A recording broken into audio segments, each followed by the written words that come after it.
No sé quién iba. ¿Están grabando? Sí, estoy grabando. Buenísimo. Ya, buenas tardes, compañeros, profesores. Junto con Gabriela Salamanca vamos a presentar el tema de hipertensión secundaria. ¿Gaby? Se pegó.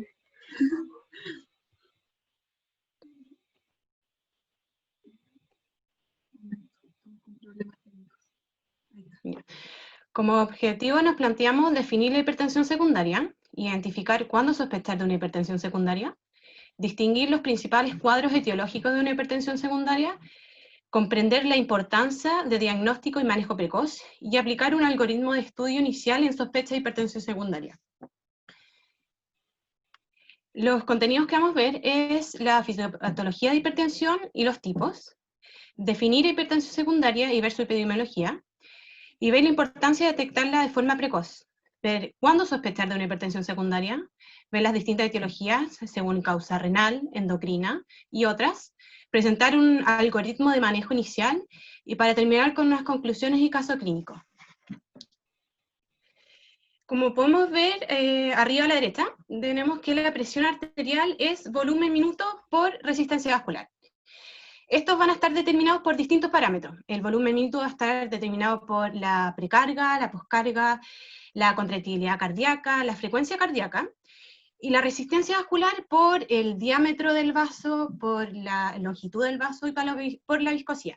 Por lo tanto, si yo altero alguno de estos parámetros, voy a alterar o cambiar la presión arterial. ¿Y por qué cambian estos parámetros? Porque se encuentran activados o estimulados por unos sistemas de regulación, que frente a algún estímulo o alguna necesidad, van a activar van a cambiar estos parámetros con el fin, con el objetivo de mantener una perfusión adecuada a los distintos órganos y tejidos. Entonces, ¿cuáles son estos sistemas de regulación? El sistema nervioso simpático, a través de las catecolaminas, la noradrenalina y la adrenalina, que van a actuar sobre los receptores alfa y beta, generando un iotropismo, cronotropismo y la frecuencia cardíaca.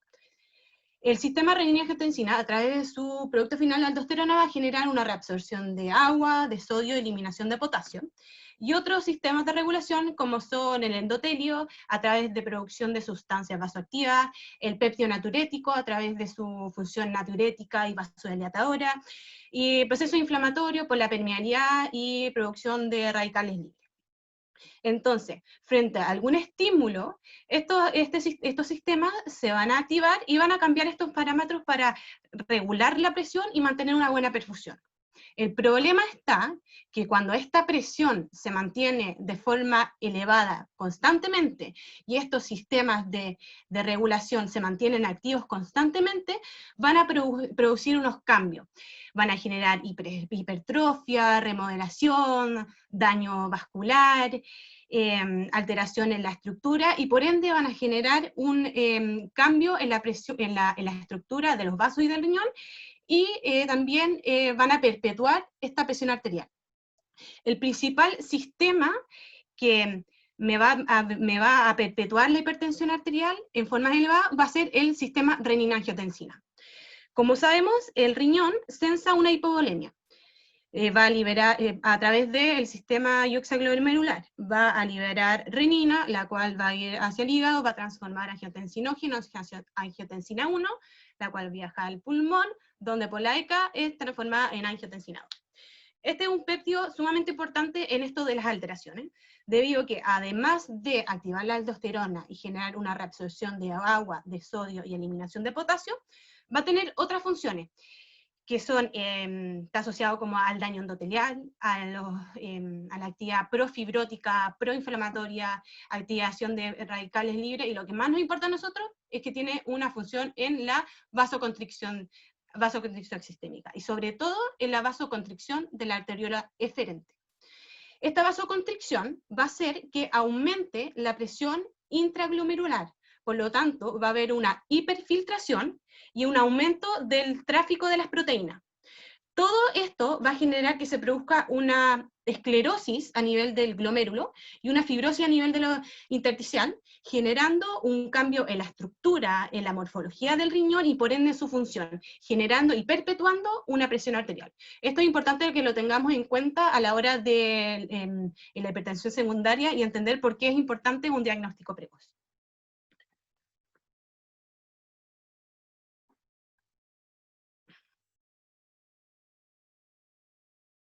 Bueno, la hipertensión la definimos como la elevación de la presión arterial sobre valores estipulados.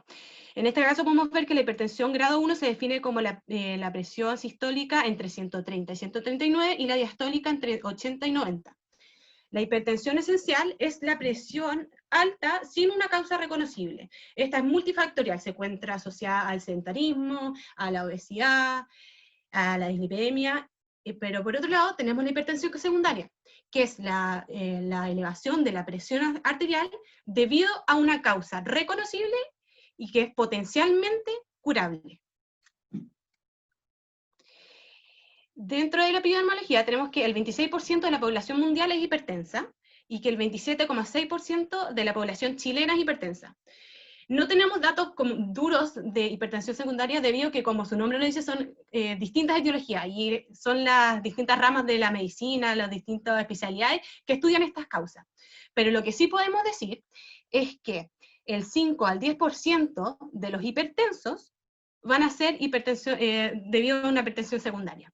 Y el 40% de las hipertensiones resistentes van a ser hipertensión secundaria. Si nos vamos a un rango etario, podemos ver que el 80% de los hipertensos menores a 12 años corresponden a hipertensión secundaria. Y así sucesivamente a lo largo de los años. Los adolescentes un 15%, los adultos de un 5 a un 10%, y los adultos mayores un 17%. Entonces, si nos fijamos, son valores igual relativamente bajos. Entonces, nosotros nos preguntamos, ¿por qué es importante detectar una hipertensión secundaria? Entonces, miren, ¿por qué es importante identificarlas a los pacientes con hipertensión secundaria?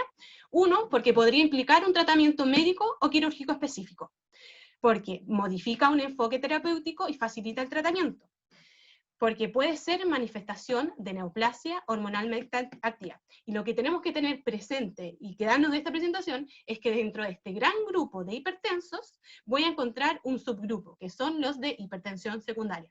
Como su nombre lo dice, por una causa que es potencialmente curable. Por lo tanto, es sumamente importante saber cuándo sospecharla. Y esta sospecha tiene que ser de forma temprana, porque como vimos en la fisiopatología, mantener una presión elevada y estos sistemas de regulación elevados constantemente me van a producir una alteración a nivel vascular, estructural, y por lo tanto me van a perpetuar una presión arterial elevada. Se dice que si yo detecto una hipertensión secundaria antes de los 5 años, si yo corrijo la causa, voy a poder llegar a una normotensión o disminuir la presión.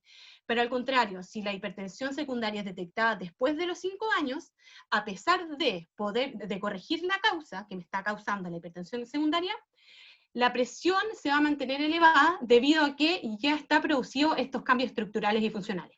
Entonces, déjame leerlo para que les quede el concepto claro.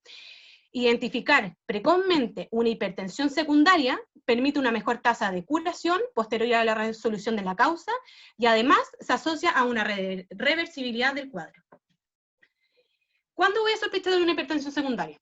Frente a un paciente con hipertensión resistente, es decir, 3 fármacos a dosis adecuada, uno de ellos diuréticos por más de 3 meses. También en un paciente con incremento agudo en los valores de presión arterial y que evidencia rangos de crisis hipertensiva. Esto se refiere a una presión arterial sistólica mayor o igual a 180/210 y una presión diastólica mayor o igual a 110, entre 110 y 120.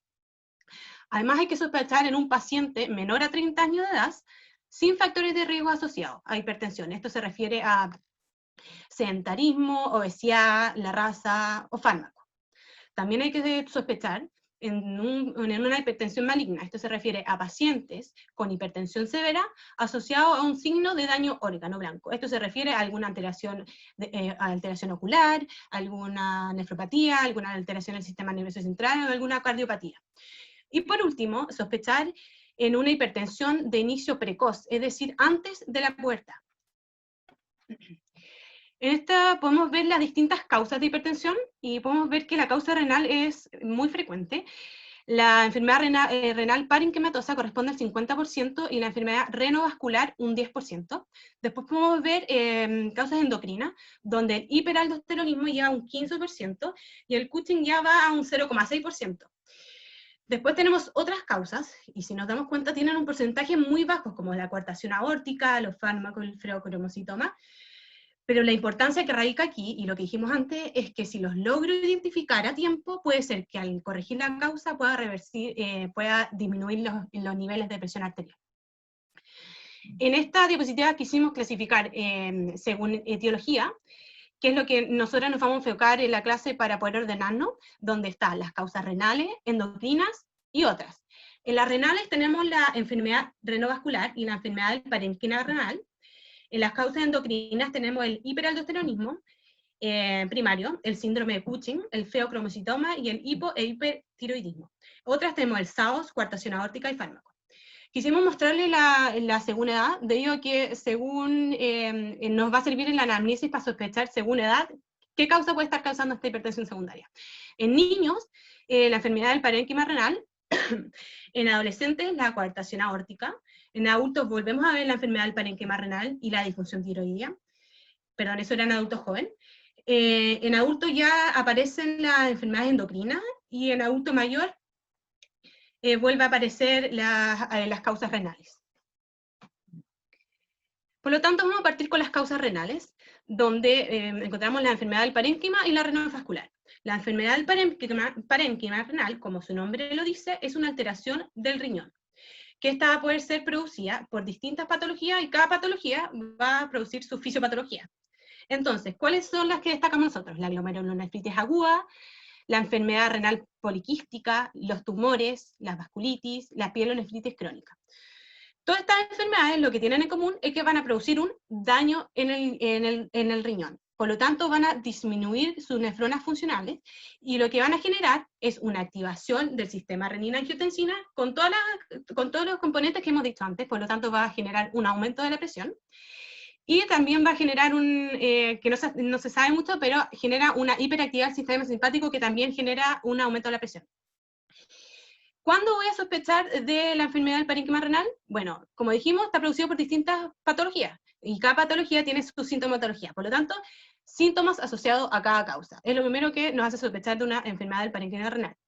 También frente a una hipertensión refractaria, y cuando en un examen de orina nos enfrentamos a una hematuria, cilindro hemático, glóbulos rojos dismórficos, leucocituria, proteinuria.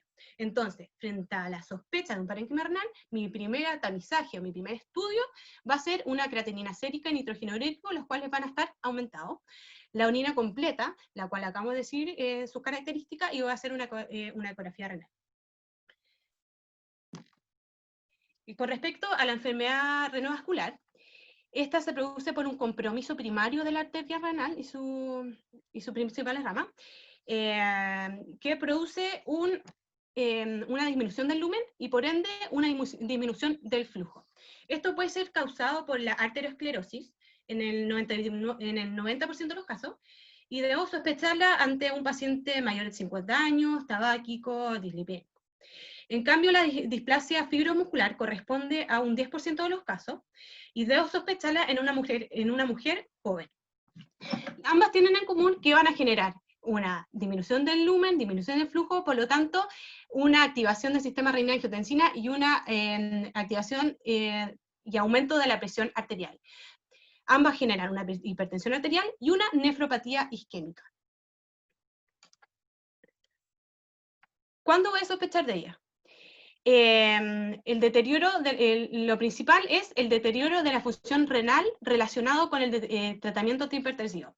Esto es debido a que cuando se produce esta hipovolemia, el riñón trata de compensar activando el sistema renina-angiotensina.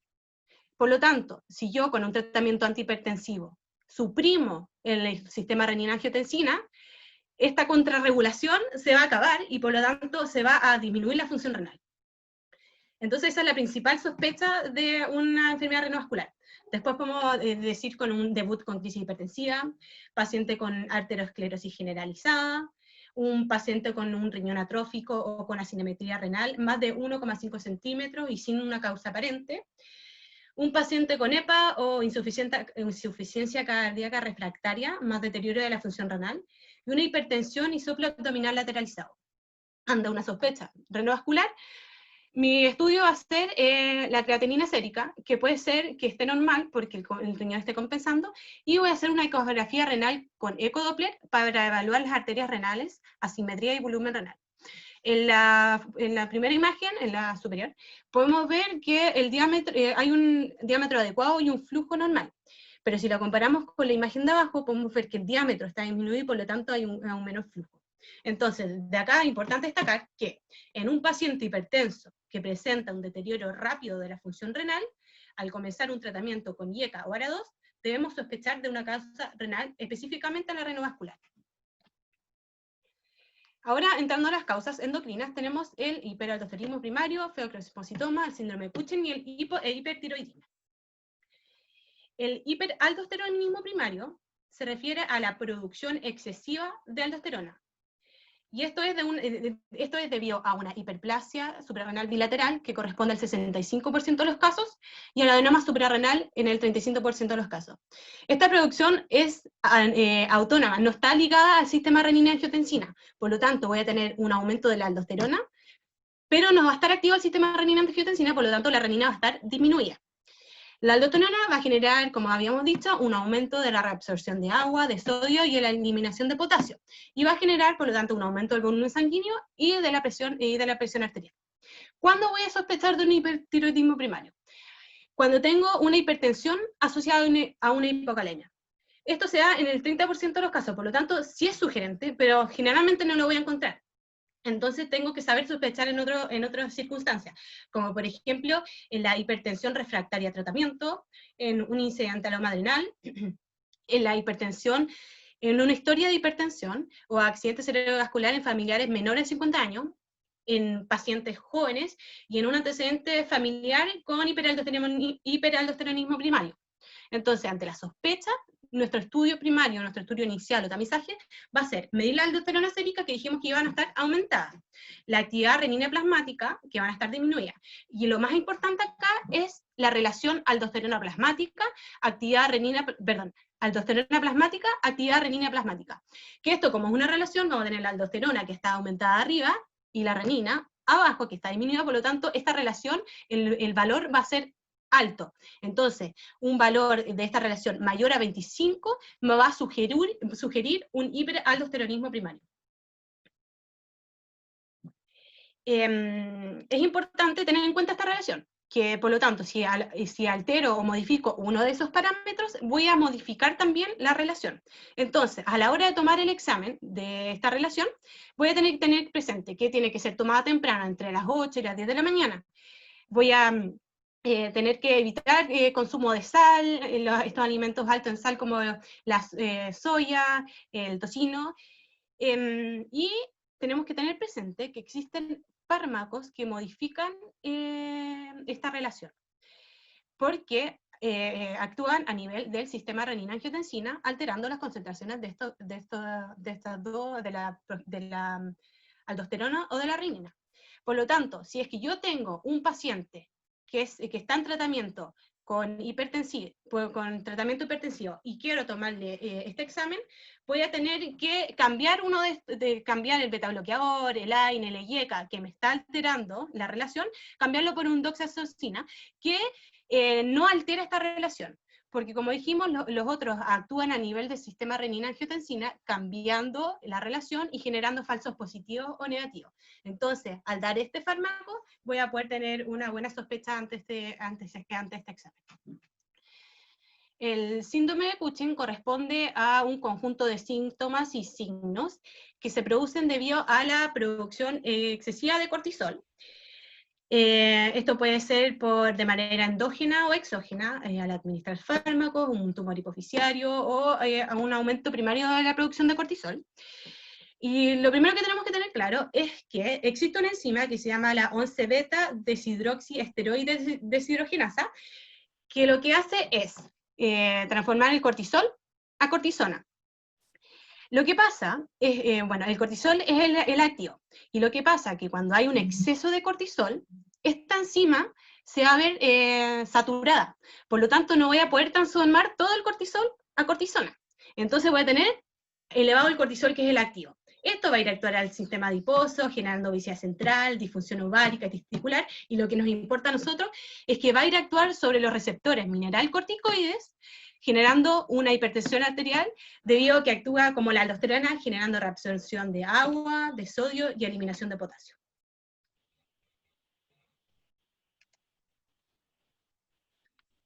Ya. Para sospechar un síndrome de Cushing, podemos encontrarnos con un paciente que se va a presentar con una afasia cuchingoidea, cara de luna llena o cuello de búfalo. Podemos encontrar obesidad central, estrías violáceas, debilidad muscular, osteoporosis, que se puede expresar como fracturas patológicas en pacientes que no necesariamente deberían tener fractura. Y además podemos tener el dato de un uso de corticoides de larga data, que suele ser común en pacientes con varias patologías. El estudio inicial del síndrome de Cushing, lo primero que tenemos que hacer es descartar que haya un aporte exógeno de los glucocorticoides, por ejemplo, con un tratamiento de corticoides de larga data, es decir, que el paciente por ese motivo esté tomando corticoides y eso esté produciendo un síndrome de Cushing, lo que sería muy fácil de resolver. A veces, porque probablemente el paciente esté tomando sus corticoides por algún motivo importante y tenemos que ver ahí, equilibrar que como costo-beneficio para el paciente, si es mejor sacar los corticoides o evaluar una mejor terapia antihipertensiva. Respecto a los exámenes, tenemos que tomar un examen de orina, donde vamos a ver que el cortisol va a estar aumentado, vamos a ver que la aldosterona sérica va a estar disminuida, y la actividad renina plasmática también. Otra causa endocrina de la hipertensión es el feocromocitoma, que es un tumor de la glándula suprarrenal, que es un crecimiento excesivo en el fondo de células cromafines de la glándula suprarrenal, lo que va a generar un aumento de la producción de catecolaminas, porque estas células son las encargadas de producir catecolaminas, lo que está asociado con un aumento fisiológico del estrés. Entonces, eso va a generar un aumento de la frecuencia cardíaca, de la presión arterial, entre otros procesos fisiológicos del estrés. ¿Qué es importante en estos pacientes? Hay que sospechar cuando hay elevaciones paroxísticas de la presión arterial, es decir, que el paciente presenta como crisis de elevación de la presión, donde además puede referir que suda, que tiene dolor de cabeza, que siente palpitaciones, y eso va a ser la tríada clásica de un paciente con feocromocitoma: la cefalea, las palpitaciones y la sudoración. Además podemos encontrar estigmas cutáneos de neurofibromatosis como las manchas café con leche, ya que tienen una asociación, y podemos encontrar una masa suprarrenal al examen de imagen, que el paciente por ese motivo se haya tomado un TAC o un escáner o lo que sea, y encontramos una masa suprarrenal en el examen de imagen. ¿Cómo estudiamos inicialmente este paciente? Vamos a tomar las metanefrinas en sangre u orina, y si el valor está duplicado de lo normal, tiene indicación para estudio de imagen, y ahí nosotros derivaríamos. Un dato importante de esta patología es que, además de la importancia que tiene que esta hipertensión va a ser curable, un 10% de los feocromocitomas van a ser malignos, y por lo tanto, además de evitar una hipertensión crónica, también podemos evitar la malignización de este tumor. Es importante, tal como en la otra patología, existen fármacos que van a modificar el laboratorio y por lo tanto se deben suspender. Se tiene que suspender por al menos 2 semanas cualquier tipo de estimulante, cafeína, beta bloqueadores, simpático mimético, paracetamol, etc. Y además se ha visto y se ha comprobado que los eventos cardiovasculares agudos aumentan también las catecolaminas de forma transitoria, porque evidentemente son un estado de estrés Y en pacientes con enfermedad renal crónica también pueden tener los niveles aumentados de metanefrina y eso también puede interferir en nuestra sospecha. Respecto del hiper y el hipotiroidismo, ambos van a generar hipertensión. No está tan claro cuáles son las formas en que los mecanismos generan hipertensión en ambos procesos, pero vemos que en el hipertiroidismo hay un efecto estimulador directo sobre la frecuencia y la contractibilidad miocárdica por parte de las hormonas tiroideas aumentadas. Por lo tanto, vamos a encontrar un paciente que va a estar con taquicardia, ansioso, que va a disminuir su peso, va a tener intolerancia al calor, temblor frío, y va a tener una hipertensión asociada al aumento de la presión sistólica. Entonces vamos a ver un paciente que está con el metabolismo muy acelerado. Por otra parte, el hipotiroidismo está asociado a la disminución, más que nada, de la T3 respecto a la fisiopatología de la hipertensión. Esto debido a que la T3 es un potente vasodilatador y por lo tanto cuando disminuyen sus concentraciones vamos a tener vasoconstricción. Esto hay que sospecharlo en un paciente totalmente opuesto al paciente que acabamos de mencionar, un paciente con bradicardia, con alteración del ánimo, intolerancia al frío, constipación, alteraciones menstruales, aumento de peso, y va a tener una hipertensión con aumento de la presión diastólica. Por lo tanto, el estudio inicial para estos pacientes, y como lo vimos en la clase de hipertiroidismo y hipotiroidismo, va a ser con TSH, T4 y T3, idealmente T4 libre, donde vamos a ver que el hipertiroidismo va a tener una disminución de la TSH y un aumento de la T3 y la T4, mientras que el hipotiroidismo va a tener una TSH elevada y una disminución de las otras dos. Respecto a las otras causas que pueden generar hipertensión, tenemos primero el SAOS, que corresponde al síndrome de apnea obstructiva del sueño, y el mecanismo por el cual se va a generar la hipertensión tiene relación con que va a haber inicialmente un bloqueo de la vía aérea superior que puede estar causado por distintas patologías. Entre ellas puede haber un proceso irritativo asociado a alergias crónicas, hipertrofia amigdalina o adenoidia, como se ve en la imagen, una retrognatia, es decir, la mandíbula esté retraída, obesidad y macroglosia. No es necesario que estas sean por separado, muchas veces los pacientes tienen varios de estos procesos patológicos juntos. Pero a la larga lo importante es que hay un bloqueo de la vía aérea superior, lo que impide el paso correcto de la cantidad de oxígeno suficiente. Por lo tanto, el sistema va a sensar una hipoxia y va a generar una hipercapnia, lo que va a generar una hiperactividad simpática, es decir, le estamos diciendo al organismo que tiene que ponerse en alerta porque estamos recibiendo poco oxígeno, y eso va a generar un aumento de las catecolaminas, un aumento del gasto cardíaco, de la frecuencia y de la contractibilidad miocárdica, además de una vasoconstricción. Y esta vasoconstricción es lo que va a generar la activación del sistema renina-angiotensina-aldosterona. ¿Por qué es importante resolver estos cuadros? Porque entre el 50 y el 90% de los pacientes con SAOS van a generar hipertensión a la larga. Y es que le estamos, a través de un proceso crónico, le estamos haciendo creer al sistema que necesitamos estar alerta constantemente y por lo tanto se van a producir estos despertares y estos pics de actividad de catecolamina y vamos a estar constantemente activando el sistema renina-angiotensina cuando en realidad no se necesita.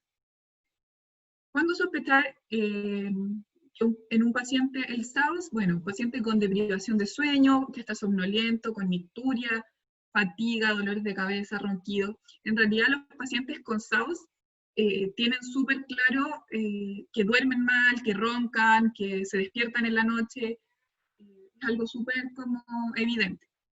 Por lo tanto, nosotros como médicos generales, nuestro estudio inicial va a ser sospechar de partida el SAOS, y podemos aplicar una escala de evaluación como la escala de Berlín, que evalúa, por ejemplo, aspectos como el IMC o la hipertensión, si es que el paciente ya la tiene, ronquidos, somnolencia y fatiga. Eso nos va a dar dos grandes grupos que van a ser el grupo de alto riesgo de bajo riesgo. Si el paciente se encuentra entre el grupo de alto riesgo, podemos derivarlo para estudio con polisomnografía. La coartación aórtica corresponde a un proceso en el cual, bueno, de partida tiene dos grandes grupos, orígenes, etiología, que tienen relación con que puede ser congénita, como en el 70% de los casos, que va a ser el cuadro típico del recién nacido, que va a tener el ductus arterioso persistente, y que se va a presentar con cianosis, etcétera, pero que no es el cuadro que nosotros vamos a presenciar en la consulta del médico general, o no comúnmente. Mientras que la coartación aórtica adulta va a corresponder a un 30%, y ese es el proceso que vamos a ver ahora. La coartación, por sí misma, va a ser un estrechamiento del arco aórtico, lo que va a generar que existan dos grandes territorios respecto de la presión arterial. Debajo de la coartación, distal a la coartación aórtica, vamos a tener un territorio de baja presión, mientras que en el territorio proximal vamos a tener un territorio de alta presión. Eso corresponde, como anatómicamente, a territorios del hemicuerpo inferior y el hemicuerpo superior. ¿Qué es lo que va a generar este territorio de bajo flujo y de alto flujo?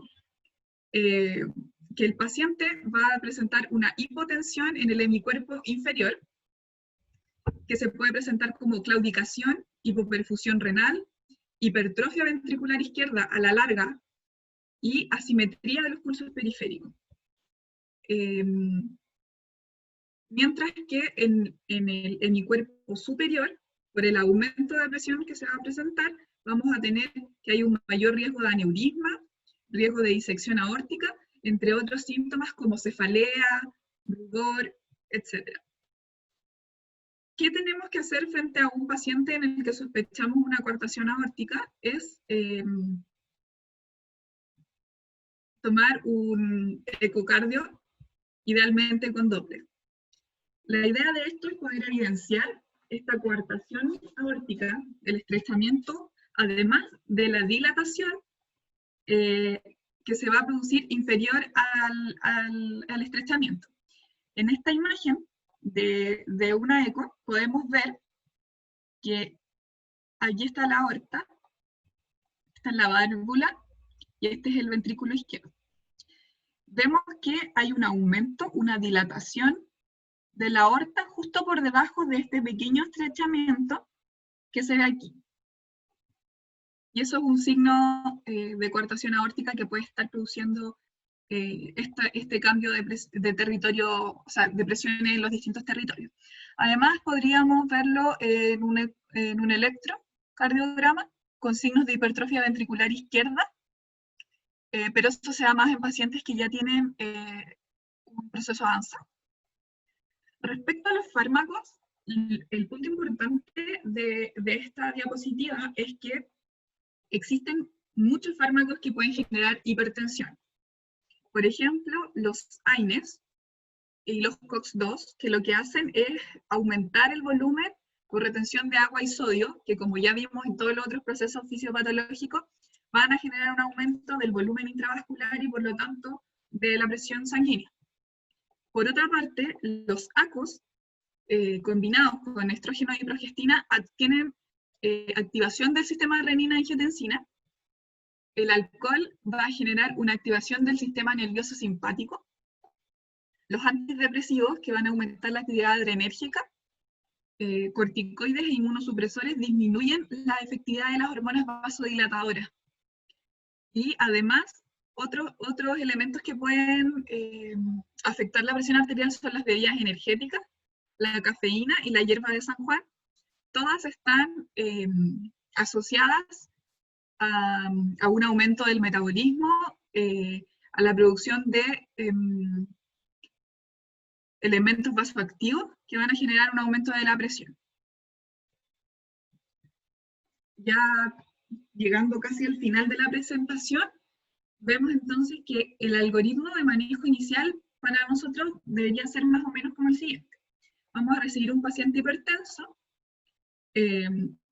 y ya vimos cuándo teníamos que sospechar la clínica de la hipertensión secundaria, es decir, un paciente que está con tratamiento de su hipertensión hace un tiempo, que no responde a la terapia antihipertensiva a pesar de que lleva 3 fármacos, un diurético y varios meses en ese tratamiento.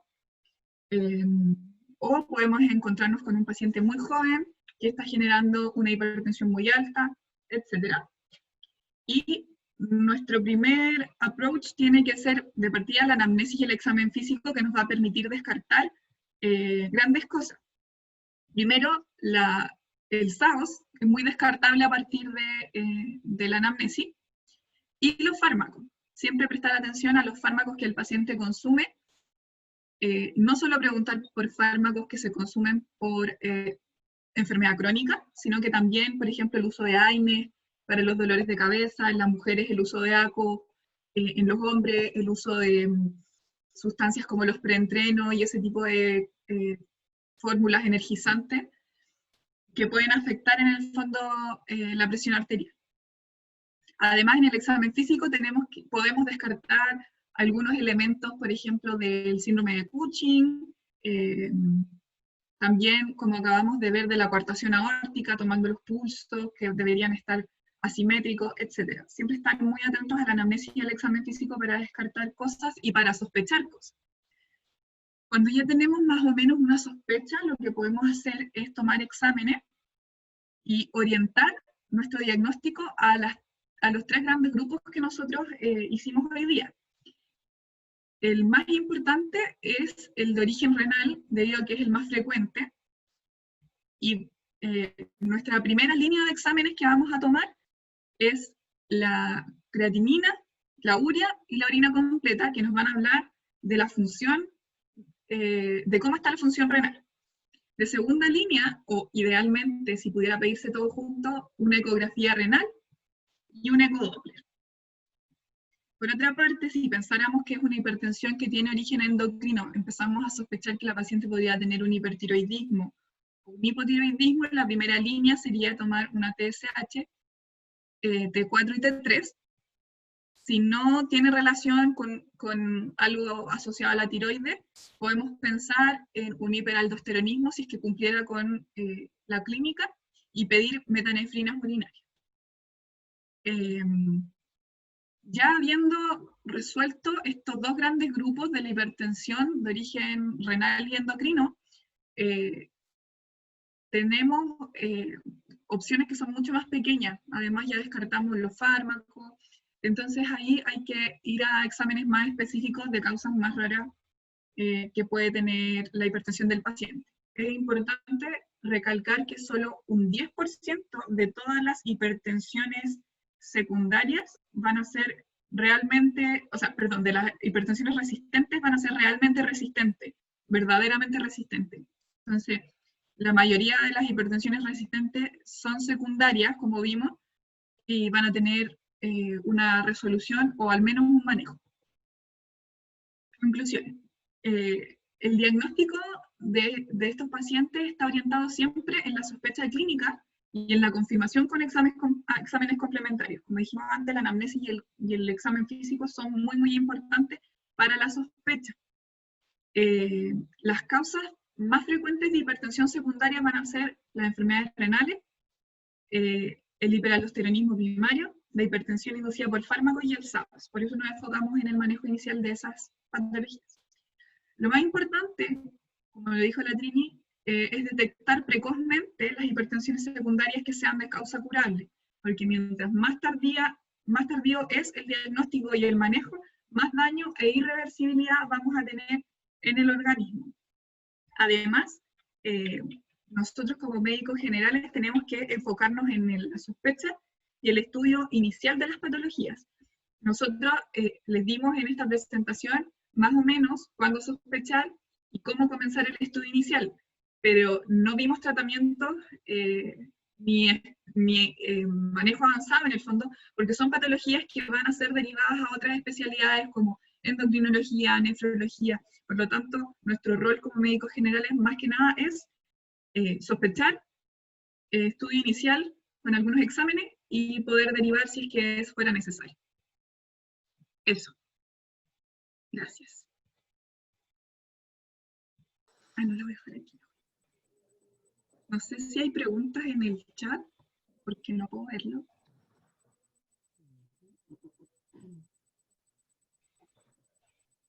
Vemos si hay preguntas primero en el chat o a micrófono.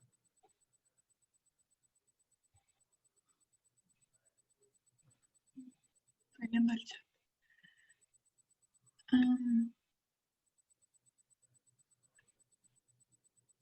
No, no hay preguntas en el chat. No sé si alguien tendrá preguntas como el Gerard. Hola, ¿me escuchó? Sí. Sí, hoy estuvo súper buena su presentación, me encantó. Muy ordenadita, bacán. Gracias. Tenía una duda en la sospecha de hiperaldosteronismo primario. Habían hablado un poco sobre que se debían suspender los fármacos que estaba consumiendo y se había que reemplazar por doxazocina. Eso, ¿cómo sería eso? ¿Cuánto tiempo antes tengo que suprimir los fármacos? O eso, no me quedó muy claro. Si lo pudieran explicar un poco mejor. Según lo que nosotros leímos, obviamente no podemos dejar al paciente sin tratamiento. Cuando vimos esta tabla nos dimos cuenta que los beta bloqueadores, la espironolactona, los AINE, estaban todos, en el fondo, se interponían con el estudio de la patología. Y la doxazocina mantiene esos niveles normales. Es como la única que no interfiere tanto en la patología en sí misma. Vimos que esto se podía suspender por 2 semanas, lo que no debería afectar tanto el tratamiento de un paciente que ha estado con hipertensión y que además, si esta es la causa de su hipertensión, de todas formas, el tratamiento con antihipertensivos sería solo, ¿cómo se dice?, sintomático en el fondo. Entonces, si logramos suspenderlo por 2 semanas, podemos hacer el estudio y finalmente resolver su causa, que tendría que ser quirúrgica. Ah, ya, bacán. Entonces, 2 semanas antes del examen le cambio por doxazocina, le suspendo todos los otros fármacos que sean de esta categoría y después le hago el estudio. Sí. Ya, muchas gracias.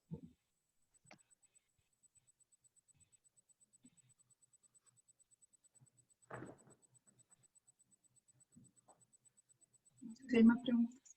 Creo que no. En el chat, ¿no? Mientras se le ocurren algunas otras preguntas a sus compañeros, me gustaría compartirle un poco pantalla para que se vayan familiarizando con imágenes, ¿ya? De repente van a tener mucha facilidad de llegar entonces a estudios con el escáner y tienen que en el fondo ver, por ejemplo, los riñones, ¿ya? Lo voy a mostrar, por ejemplo, el Guido, un paciente que falleció, me parece. Él llegó por el escáner, o sea, llegó por una neumonía, COVID. Recuerden que era virus merilado, ahí está un poquito condensado, podría ser, así se podría ver una neumonía bacteriana, pero esto con virus merilado es más COVID. ¿Ya? Pero lo importante, por ejemplo, en el escáner de tórax es que siempre llega a unos cortes a nivel abdominal, ¿ya? Y un buen radiólogo debería informar todos los hallazgos que puede encontrar, ¿ya? Entonces, cuando ustedes tienen un paciente que no saben si tiene una cronicidad importante en su falla renal, por ejemplo, aunque el concepto siempre de un paciente que no conocen de antes y no tienen antecedentes de falla renal, es que si tiene una creencia alterada, trátenla como agudo, ¿ya? Y traten de hacer todos los esfuerzos posibles las primeras horas o días para resolverlo como si fuera agudo, porque si lo tratan como crónico, no hay nada que hacer. Este paciente tiene estos son riñones. ¿Se ve la fecha como ya la muevo? ¿Se ve la fecha que muevo? Sí se ve. Estos son riñones que son más atróficos. Les voy a mostrar inmediatamente uno que es más normal. Pero para que tengan la idea, porque este paciente se dializaba. ¿Ya? Este paciente tenía falla renal crónica. Le voy a mostrar, por ejemplo, uno que debe ser más normal. No, este no es tan normal. Ya. Esta tampoco es tan normal. A ver. Estos son riñones como... No, tampoco tan normal. A ver. Ya, esto. Esto es un escaneo con contraste. Ustedes lo ven porque tienen diferentes colores mucho más marcados. Ahí está pasando contraste por los riñones. ¿Ya? Y de hecho, se está alcanzando a eliminar algo por la orina. No, todavía no. Ya. Pero estos son riñones un tamaño más o menos normal. ¿Ya? Esos que están blancos ahí, esos dos riñones, que parecen como si uno cortara un pescado de forma transversal, bien redondito, gordito, son riñones normales. ¿Ya? Y quiero que se fijen bien cómo voy a ir subiendo, y acá, cuando vaya apareciendo el polo superior del riñón, quiero que se fijen en esa I, esa telita pequeña, esa cuestión chiquillita, ¿ya? Esos son las suprarrenales, y acá, mire, acá empiezan estas dos patitas, ahí, esa es la I, Y que ustedes tienen que imaginarse, ¿ya? Ahí los dos brazos se juntaron, y aquí en la tercera patita. Esa telita es la suprarrenal, ¿ya? Cuando aparece una pelota acá, eso es un adenoma, ¿ya? Pero es súper pequeñita, la suprarrenal está ahí, como, ¿cómo se llamaba el gorro de Napoleón? Que lo escriben siempre como así, como una triangular, ¿ya? Así es la Bicornio. suprarrenal. ¿Ah? Gorro Bicornio. napoleónico le siempre, ese gorro como sombrero napoleónico. Que sobre el polo superior del riñón aparece como un Y, ¿ya?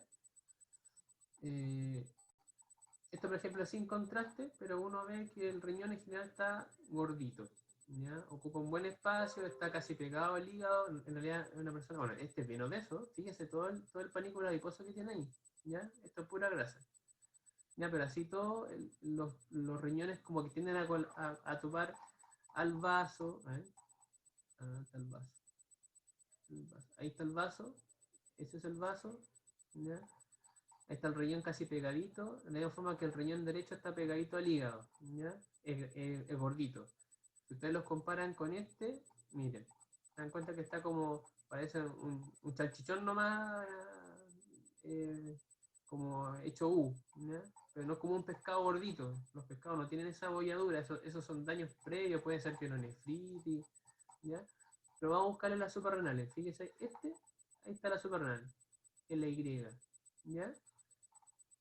Y acá lo mismo, esa cosita pequeña que ahí pasó ahí, eso es la suprarrenal y nada más, ¿ya? Y estos son riñones pequeños.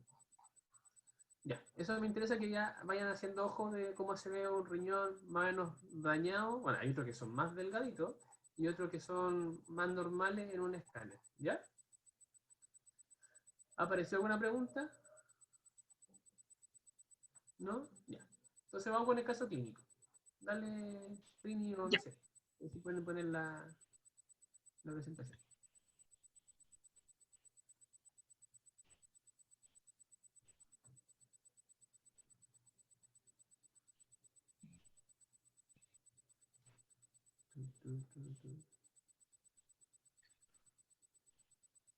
Ya. Entonces, caso clínico. Al CESFAM llega una paciente para control. Es una paciente mujer de 30 años que está diagnosticada hace 5 años con hipertensión arterial. Desde entonces seguía su tratamiento con medidas higiénico-dietéticas y fármacos que le han ido aumentando los doctores progresivamente.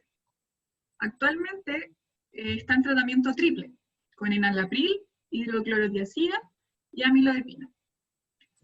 Pero a pesar de eso, no logra el control de sus cifras tensionales, es decir, todavía está hipertensa cuando nosotros la controlamos. Entonces, la Tini va a lanzar la primera pregunta, para que estén atentos.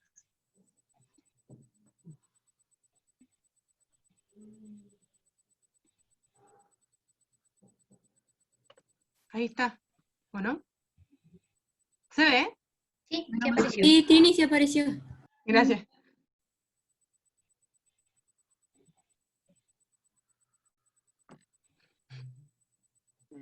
¿Hace cuánto tiempo que está con el tratamiento que describen acá? Hace casi un año. Ya, gracias.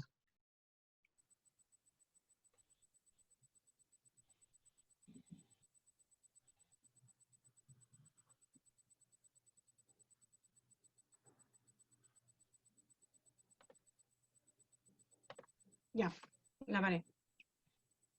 Bien. ¿Te aparecen los resultados, Gaby? Sí, Bueno, todos dijeron que sí. ¿Qué aparecen? muy bien.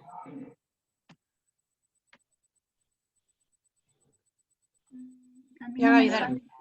Que Es todo, que no me todo- sale. el 100% dijo que sí, así que dale nomás.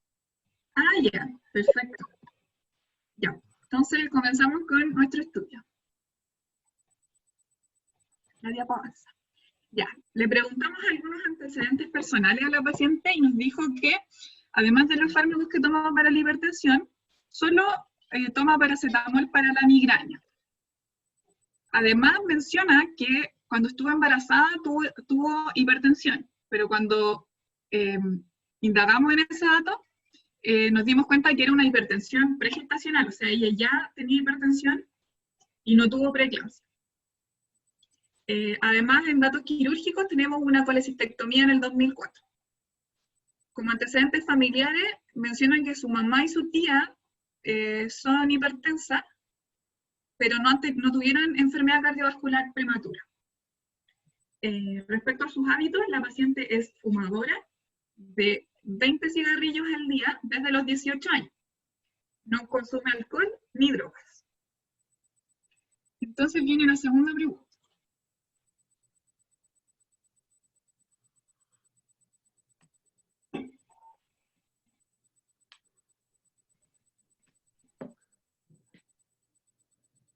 La paciente tenía 30 años, por si acaso. ¿Se puede votar más de una opción? Sí, son más de una opción.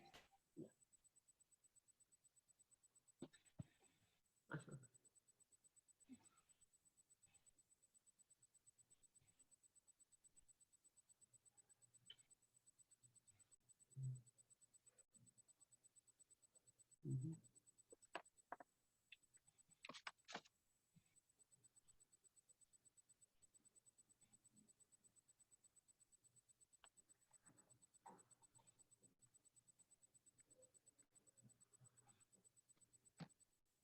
¿Cuántos votaron, Trini? 25. O sea, están votando todavía. Ya, sí, esperemos porque hay harto. Ujú. Más bien, más bien.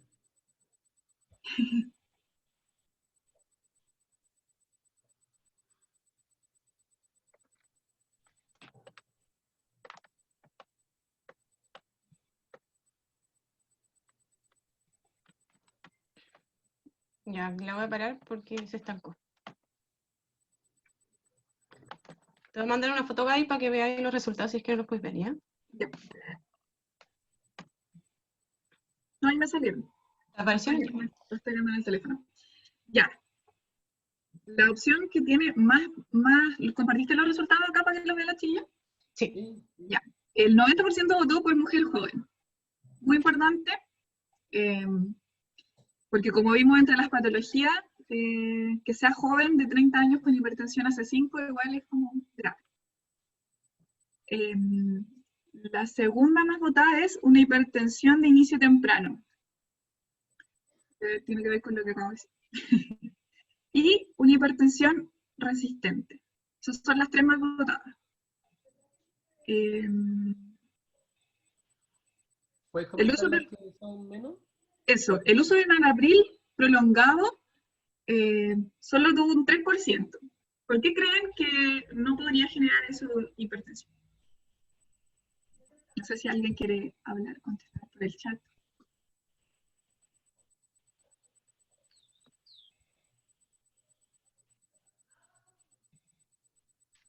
Es que solo O ese dato como que no aporta tanto porque en el fondo igual podría llevar mucho tiempo con enalapril y estar como súper bien controlado. Nati, y por ejemplo, en relación al April, ¿qué cosa tendría que pasar para que a ti el Anapril te ayudara a pesquisar algo secundario? Que se deteriore la función renal, ¿Y qué te haría pensar eso? que sea renovascular. Y en una mujer joven, renovascular, ¿cuál sería la etiología? Hay dos. Era Ay, no me acuerdo. Pero me acuerdo que eran dos y una eran en hombres como más viejos y otra en mujer joven, pero no me acuerdo el Profe, más nombre. adelante. Ya, y Ya, y la migraña, los que pusieron migraña, ¿quién podría justificar sobre su migraña? Quizá quisiera aclarar por qué puso migraña, porque podría ser, todo puede ser.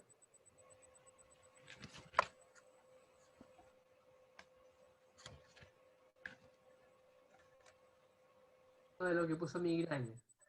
Puede ser, pero quiero que me lo justifiquen, a ver si llegamos a algo. Vamos, Javier. No, yo no puse migraña, No perdón. importa.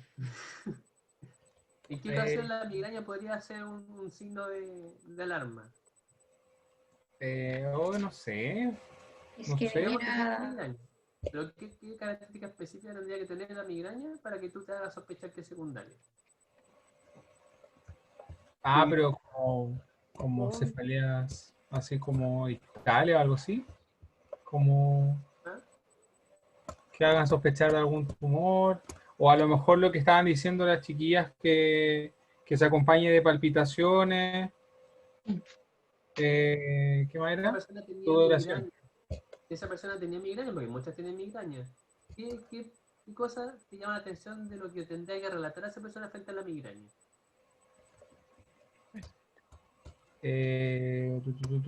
Si se acompaña de algún otro síntoma. Migraña, migraña.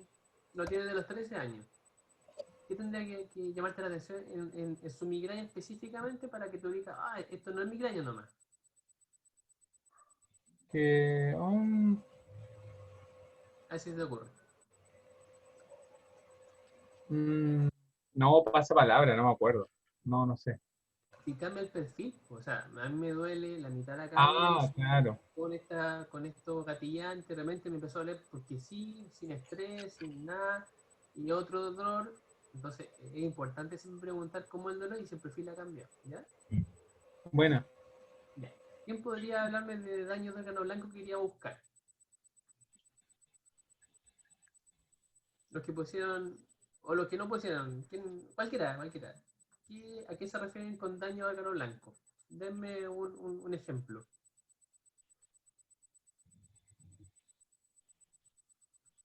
Habían dicho el daño de la retina, que era Ya, órgano tú como médico general, ¿qué tendrías que hacer para que esa fuera una información para ti? ¿Cómo lo vas a buscar? con un fondo de ojo, Ya, o sea, lo ya tienes que que mandar al hemorragia, oftalmólogo, ¿no es cierto? o derivar al Ok, oftalmólogo. perfecto. Ya. ¿Qué otra cosa, exámenes tú le pedías para ver daño órgano blanco? Función renal, yo te diría. Ya. ¿Cómo Eh, que función renal? Se le pediría como la creatinina, plasmática, Ya, creatininemia, eh, el BUN, ya. eh, diría, ¿qué más? ¿Qué funciones tiene el riñón, po? El función El renal. de depurar, Ya, ahí viste la creatinina, el de boom. ¿Qué más? urea, asegúrico plasmático podría ser, electrolitos plasmáticos, Ya, y más simple.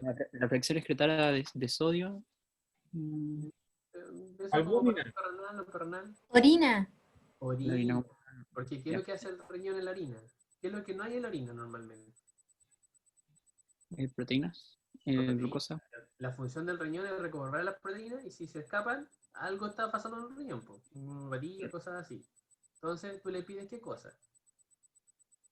De nuevo, Tú para decir eh, que buscas proteínas, ¿qué pides? ¿Qué examen pides? Así, específico, bien concreto. una proteinuria de 24 horas o un índice de proteinuria creatinuria. Perfecto, perfecto. Ya. ¿Y algún otro examen para buscar daño órgano blanco? Em, el ojito, el riñón, ¿Qué otro órgano se puede dañar? el corazoncito. ¿Y cómo lo vemos? Con un ecocardio, por ejemplo, un electro. Mejor Ya, el electro más. el electro más barato, más asequible, ¿cierto? Sí. Y más específico, realmente el ecocardio se pide cuando tú ya sospechas algo en el electro o en el examen físico, ¿ya? Porque es menos fácil llegar a él. ¿Ya? No hay tantos cardiólogos que lo pueden hacer. Ya, Ujú. muy bien. Sigamos entonces. Yo quiero agregar algo. Bien. Hay otro elemento importante que es mucho más barato porque lo podemos hacer en la consulta y es el examen neurológico. Eso también siempre hay que hacerlo porque también puede haber daño neurológico asociado. Muy bien. Sí. Ya, entonces, seguimos. Ay. Cuando le hicimos el examen físico a esta paciente, nos encontramos con lo siguiente. La paciente tenía una presión arterial de cúbito de 170 con 102. O sea, está súper hipertensa. Y en su ecuación estaba con 164 y 106. Una frecuencia cardíaca de 82. Y además la medimos y la pesamos. Medía 1,60 m y pesaba 77 kilos. Calculamos el IMC y nos dio 30,1. O sea, esta paciente está... ¿Alguien que diga? Obesa. Muy bien. Está obesa. Ya tenemos un factor de riesgo importante. Además, el pato le mandó pedir un fondo de ojo, porque para la sospecha de daño de órgano blanco. Y nos encontramos con una retinopatía hipertensiva de grado 2, o sea que sí tiene daño en la retina. Respecto al examen general, vamos a ver que el examen neurológico que le hicimos está normal. El examen pulmonar está normal también. El cardíaco, ritmo regular, 2 tiempos sin soplo, normal. Abdominal, normal. Y le tomamos los pulsos periféricos que estaban conservados y simétricos sin soplo carotídeo. Entonces, creo que viene la tercera pregunta, ¿no, Trim? Ujú.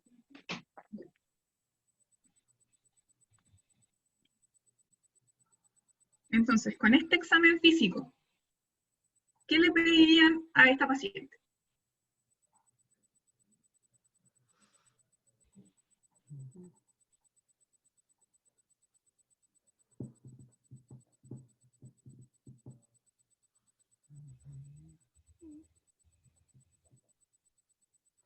¿Como estudio etiológico? Claro.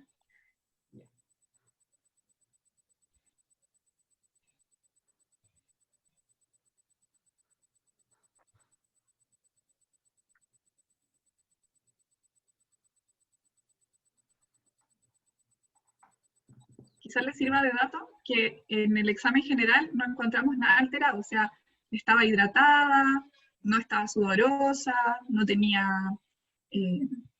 ninguna lesión cutánea, O sea, la encontramos obesa. o sea, sí.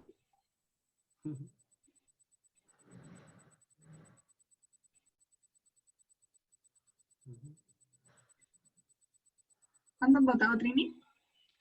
Votando van en 20. Ah, ya, no, que sigan. Que se lancen.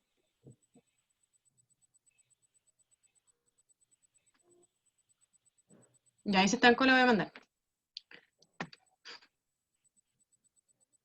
Ya.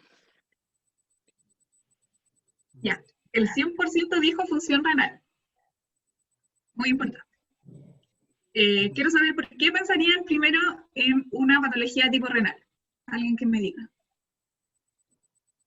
Porque era la más frecuente. Es la más frecuente. Eso. Tanto la enfermedad renovascular como la enfermedad del parénquima renal son muy frecuentes. Y después tenemos la orina completa, que asumo que lo hicieron también por la enfermedad renal. Hemograma, importante. ¿Por qué pediríamos hemograma? Ay.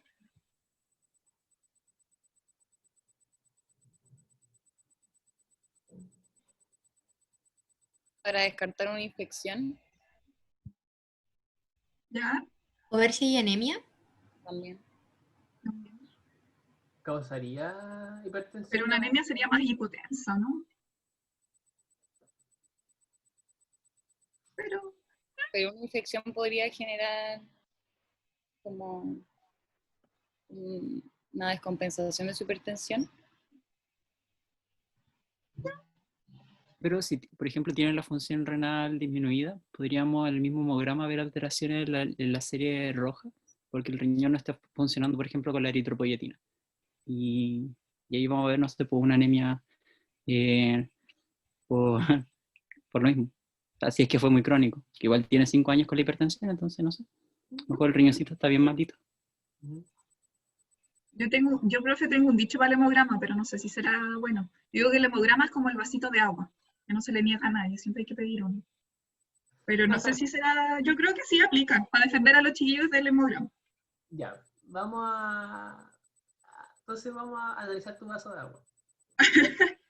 En el SAOS, ¿qué encontrarías en el hemograma? Que podría, no es que siempre esté, pero ¿qué podría?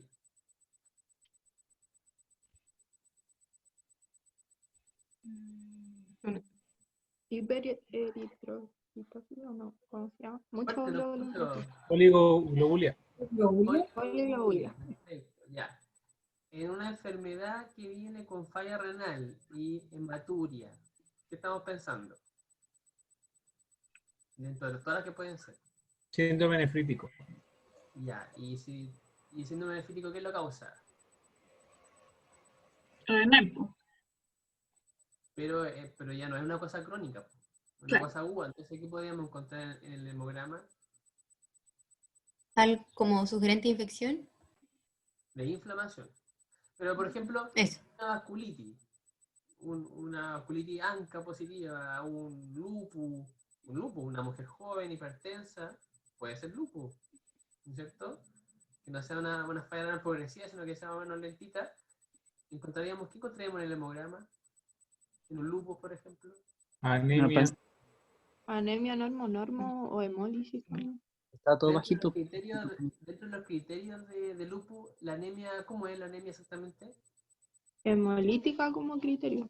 Ojo con eso, ya Ujú. pediría las preguntas eso.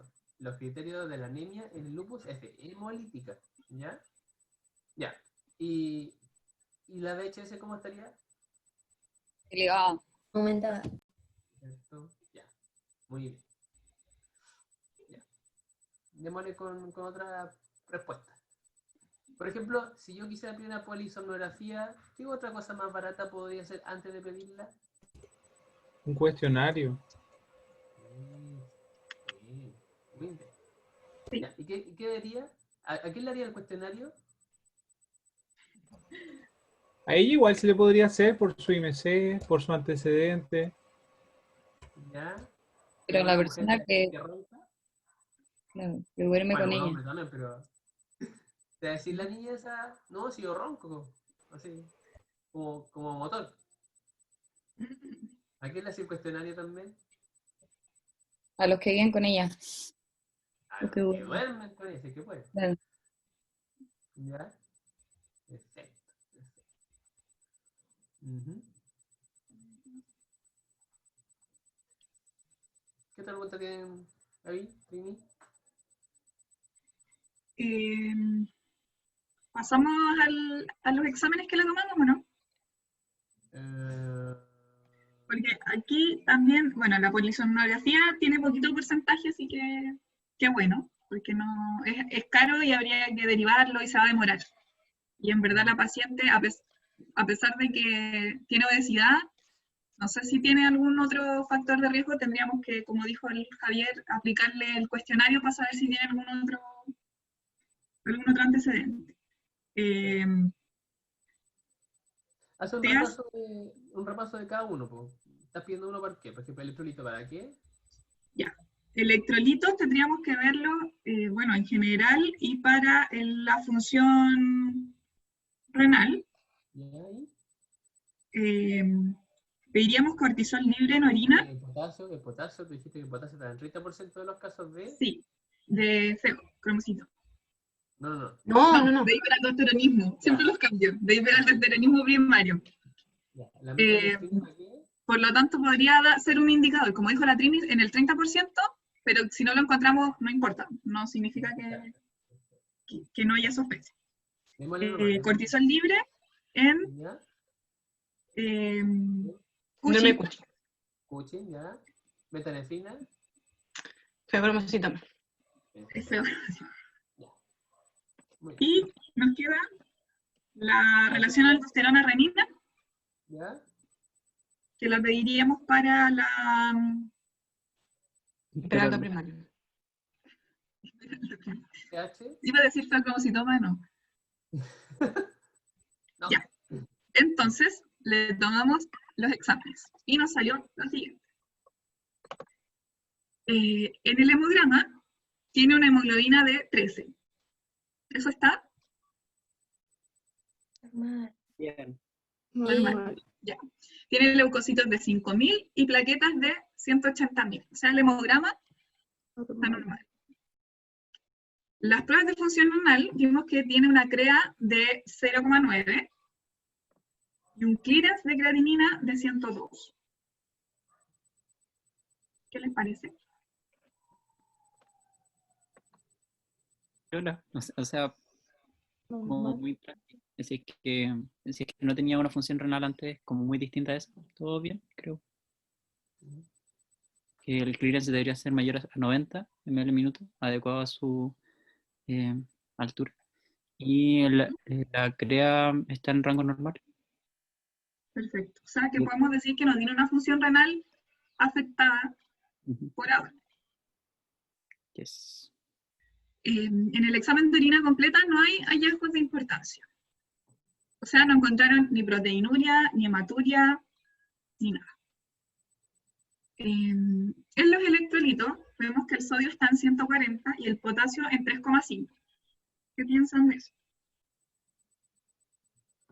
Está bien. Sí, está normal. O sea que ya no encontramos nuestra hipocalemia que estábamos buscando. Y le pedimos metanefrinas urinarias,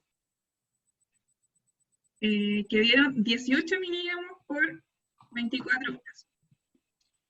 El valor normal, ¿cuánto era, Trini? Es que sugerente mayor a 25 me sugiere de 1, Eso, entonces al estar disminuido, no, tiene 18, así que nos descarta el... Feocromocito. la metanefrina feocromocitoma. Me voy a tirar por la ventana. Ya.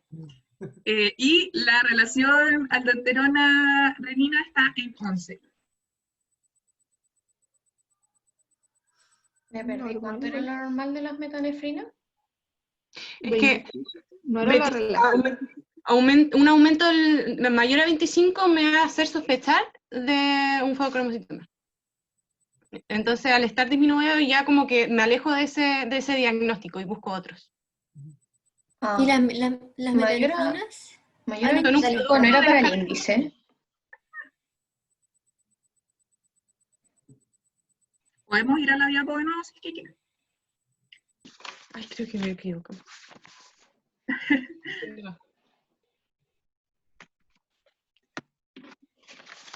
Es que en hiperaldosteronismo salía eso de mayor a 25, po. Ay, sí, es verdad.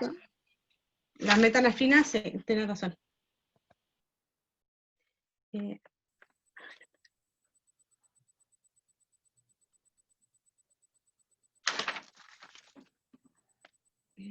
Quizá era 1.8, no me acuerdo bien. Bueno, A mí me sale 1.3 como el valor de referencia. Sí, no nos equivocamos. El concepto es que las metanefrinas aquí van a estar en rangos normales. Normal. Perdón, lo anotamos mal. debe ser un error de tipo. Y la relación es el 18. Ah, Una pregunta. Las metanefrinas las podemos pedir en APS, ¿cierto? o sea, no está en APS, pero puede hacer la orden. Ah, ok. O sea, como pedirlas y derivar. No están ni en el hospital, así que en el hospital se pide este sistema, la actividad renina también se pide este sistema, la cortisol sí. Cortisol como lo único que hay. Entonces la conducta es como pedirlas y derivar como mayor complejidad. En general, no es una obligación hacerlo, pero si uno está familiarizado o sabe el tema, se puede pedir, no hay problema. Más si está en espera de una consulta que puede demorar, mejor tener todo listo. Pero siempre, cuando uno pide cosas que son menos caras para el paciente, tratar de hacerlo lo mejor posible. O sea, no pedir un examen en que no se suspendió un fármaco que después van a decir, no se puede interpretar y ahí perdió plata al paciente. ¿Ya? Si no estás como preparada porque, no sé, no te acuerdas, ¿ya? O el paciente se lo puede comprar, no sé, lo deriva nomás. Si en el fondo tiene que estar en la sospecha. Ya, gracias. Ya. Ya, Gaby. Ya, entonces, el concepto, si yo tuviera que hacer una pregunta de esta clase, el concepto que más tienen que llevarse para la casa, ¿cuál sería? A ese de que se le ocurre.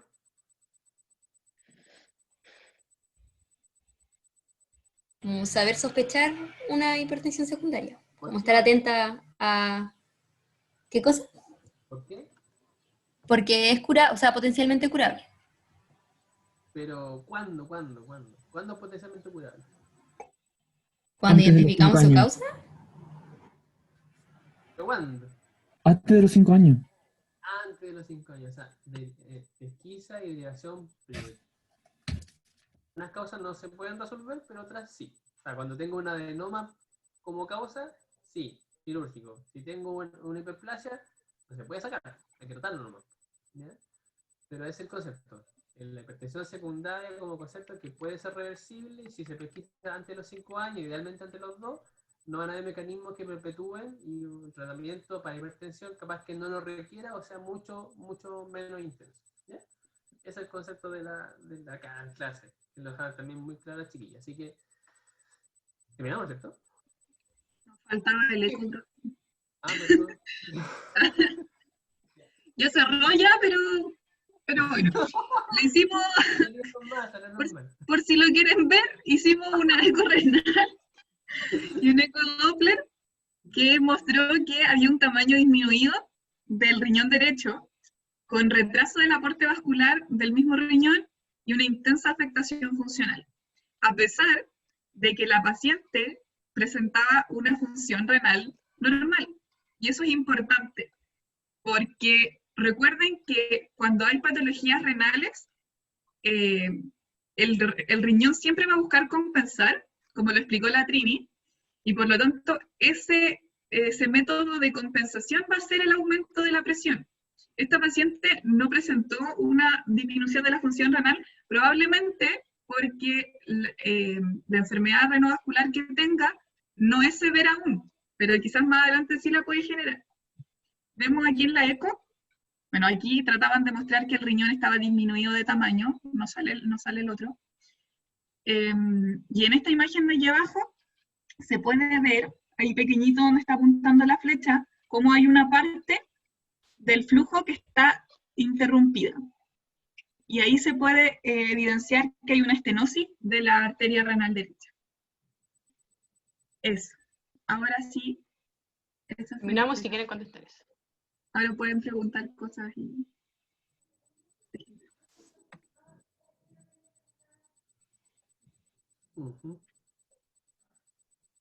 Ya. Se me desapareció la votación. Ay, sí, que la cerré para que... Bueno, nada. Gaby, da la respuesta para que vayan a almorzar. Ah, ¿verdad? La última pregunta, perdón. Sí, pero da la respuesta nomás para que la gente alcance a ir a almorzar antes de la clase. Sí, es verdad. Bueno, esta paciente probablemente tenga una enfermedad renovascular y porque es una mujer joven, joven, podemos pensar en una displasia fibromuscular. La otra causa más común de la renovascular es una aterosclerosis, pero esta es una paciente joven, probablemente no tenga aterosclerosis todavía. Hay que pensarlo en pacientes añosos, con hábito tabáquico y otros factores de riesgo. Así que lo más probable es que sea una displasia fibromuscular. Y hay que derivarla al nefrólogo. ¡Bravo! Gracias. Buenísimo. Gracias. Gracias a usted. Ya, chiquillo, gracias.